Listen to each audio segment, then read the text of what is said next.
بسم اللہ الرحمن الرحیم والموصوف اخص او مساوٍ، اور موصوف اخص یا مساوی ہوتا ہے۔ موصوف صفت سے اخص یا اس کے مساوی ہوتا ہے۔ اس کی وجہ یہ ہے کہ موصوف مقصود ہوتا ہے اور صفت صرف اس کے تابع ہوتی ہے، تو موصوف کو صفت سے ادنا نہیں ہونا چاہیے۔ تو اگر موصوف اخص یا صفت کے مساوی نہ ہو تو لازم آئے گا تابع کا مطبوع پر فائق ہونا، اور یہ ٹھیک نہیں ہوتا۔ موصوف صفت سے اخص یا اس کے مساوی ہوتا ہے۔ اس کی وجہ یہ ہے کہ موصوف مقصود ہوتا ہے، صفت صرف اس کے تابع ہوتی ہے، تو مقصود کو اپنے تابع سے کم درجہ کے نہیں ہونا چاہیے، ورنہ پھر لازم آئے گا کہ تابع کا اپنے مطبوع سے فائق ہو جانا، اور یہ درست نہیں ہوتا۔ ومن ثم، اور اسی وجہ سے لم یوصف صفت نہیں لائی جاتی ذواللام معرف باللام کی الا بمثلہ، مگر اس کی مثل کے ساتھ، او بالمضاف الی مثلہ، یا اس اسم کے ساتھ کہ جو مضاف ہو اس کی مثل کی طرف۔ ماقبل پر تفریع ہے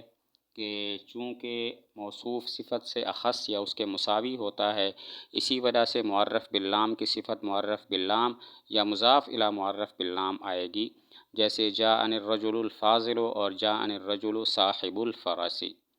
ماقبل پر تفریع ہے چونکہ موصوف صفت سے اخص یا اس کے مساوی ہوتا ہے، اسی وجہ سے معرف باللام کی صفت معرف باللام یا مضاف الی معرف باللام ہوگی،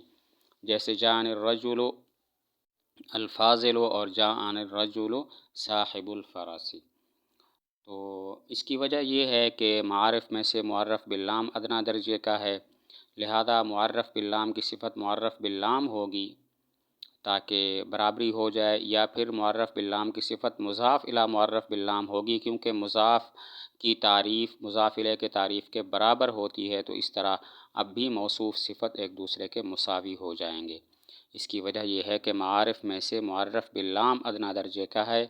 ادنا درجے کا معرفہ ہے، تو معرف باللام کی صفت معرف باللام ہوگی تاکہ موصوف صفت برابر ہو جائیں، یا معرف باللام کی صفت مضاف الی معرف باللام ہوگی، اس لیے کہ مضاف کی تعریف مضاف الیہ کے تعریف کے برابر ہوتی ہے، تو اس طرح موصوف صفت ایک دوسرے کے مساوی اور برابر ہو جائیں گے۔ وَإِنَّمَا الْتُزِمَ، اور نہیں ہے سوائے اس کے کہ التزام کیا گیا وصف باب ھذا، باب ھذا کی صفت لانے کا، بذی اللام معرف باللام، باب ھذا کو موصوف کرنے کا معرف باللام کے ساتھ، للابہام، ابہام کی وجہ سے۔ ایک سوال کا جواب ہے، سوال ہوتا ہے کہ اسماء اشارہ ایک دوسرے کے مساوی ہوتے ہیں، اور جو اسماء اشارہ ہیں وہ معرف باللام، مضاف الی معرف باللام اور مضاف الی الموصول سے اعرف ہوتے ہیں، اعلیٰ ہوتے ہیں۔ تو چاہیے کہ اسماء اشارہ کی صفت اسماء اشارہ لانی درست ہو، اسی طرح اسماء اشارہ کی صفت مضاف الی معرف باللام یا مضاف الی الموصول بھی درست ہو، حالانکہ اسم اشارہ کی صفت صرف معرف باللام لازم ہے۔ سوال یہ ہوتا ہے کہ اسماء اشارہ ایک دوسرے کے مساوی ہوتے ہیں، اور اسماء اشارہ معرف باللام سے، مضاف الی معرف باللام سے اور مضاف الی الموصول سے اعرف ہوتے ہیں، تو چاہیے کہ اسماء اشارہ کی صفت اسماء اشارہ لانی درست ہو، کیونکہ دونوں برابر ہوتے ہیں، اور یا پھر اسماء اشارہ کی صفت معرف باللام یا مضاف الی معرف باللام یا مضاف الی الموصول بھی درست ہو، اس لیے کہ اس صورت میں اسماء اشارہ جو موصوف ہے وہ اعرف ہو جائے گا، حالانکہ اسماء اشارہ کی صفت معرف باللام کے ساتھ لانی لازم ہے۔ اس کا جواب دیا، اسماء اشارہ کی صفت معرف باللام کے ساتھ لانا لازم اس وجہ سے ہے کہ اسماء اشارہ میں ابہام ہوتا ہے، اور اس ابہام کو دور کرنے کے لیے صرف معرف باللام ہے وہ اس ابہام کو دور کر سکتا ہے۔ باقی رہے اسماء اشارہ، ان کے اندر تو خود ابہام ہوتا ہے، تو ایک ابہام دوسرے ابہام کو کیسے ختم کرے گا؟ اور مضاف الی معرف باللام، مضاف الی الموصول، ان کی تعریف خود مضاف الیہ کی محتاج ہوتی ہے، یہ خود اپنی تعریف مضاف الیہ سے حاصل کرتے ہیں، تو یہ کیسے پھر ھذا کے ابہام کو دور کریں گے؟ یہ تو ایسے ہو جائے گا جیسے کہ سوال من المحتاج الفقیر، وہ جو کسی اور کا محتاج ہے وہ کسی اور کی مدد کیسے کرے گا؟ جواب دیا کہ اسماء اشارہ کی صفت معرف باللام لانی لازم اس وجہ سے ہے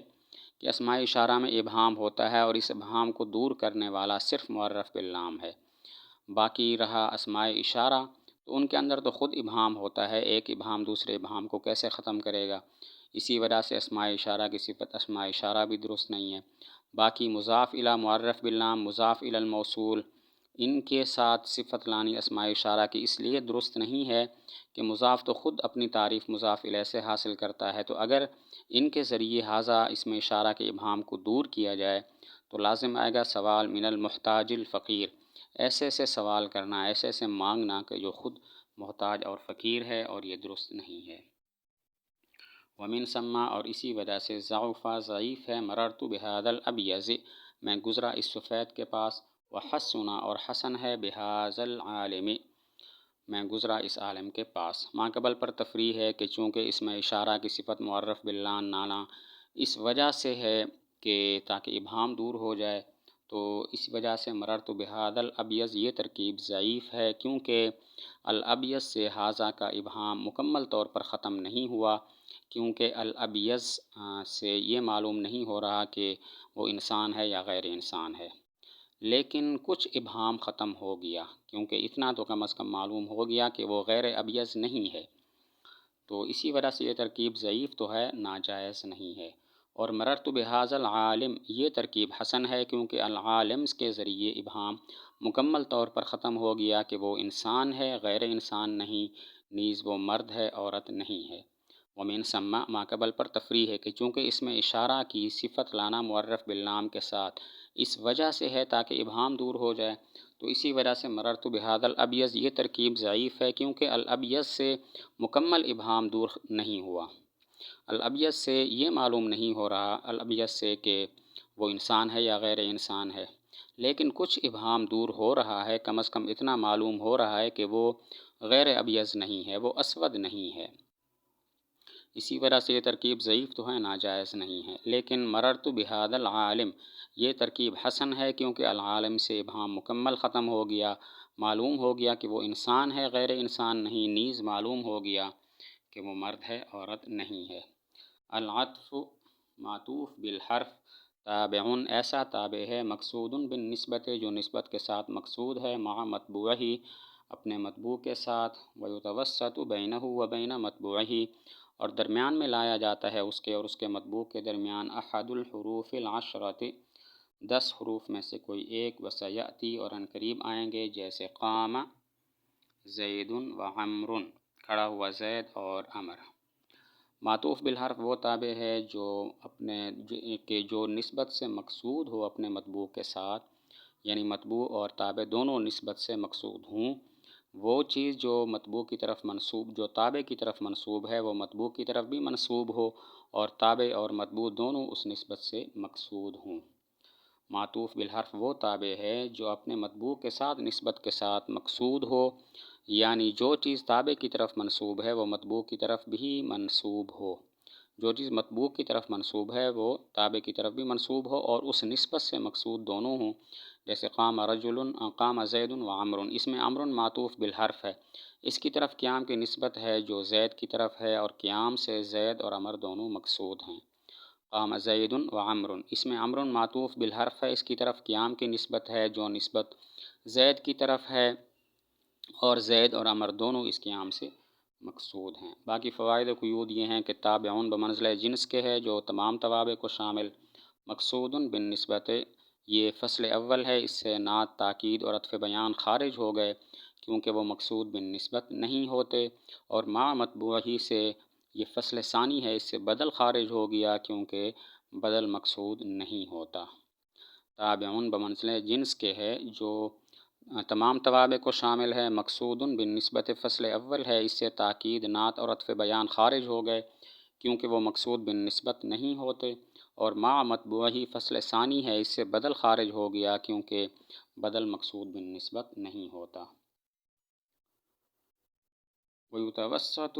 اور معطوف اور معطوف علیہ کے درمیان،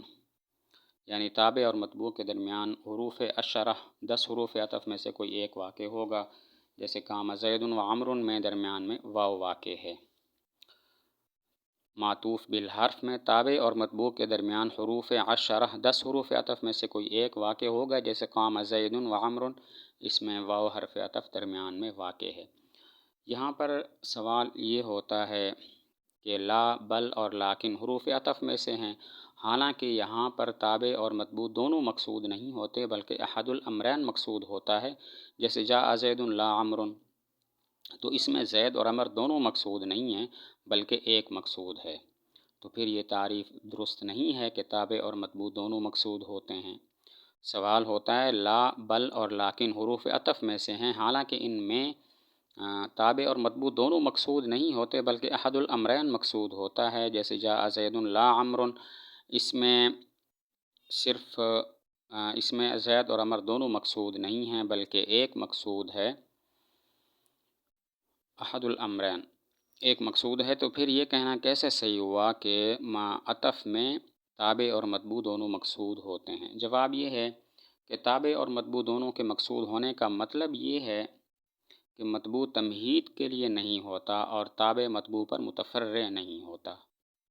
تابع اور مطبوع دونوں کے مقصود ہونے کا مطلب یہ ہے کہ مطبوع تمہید نہیں ہوتا اور جو تابع ہے وہ مطبوع پر متفرع نہیں ہوتا۔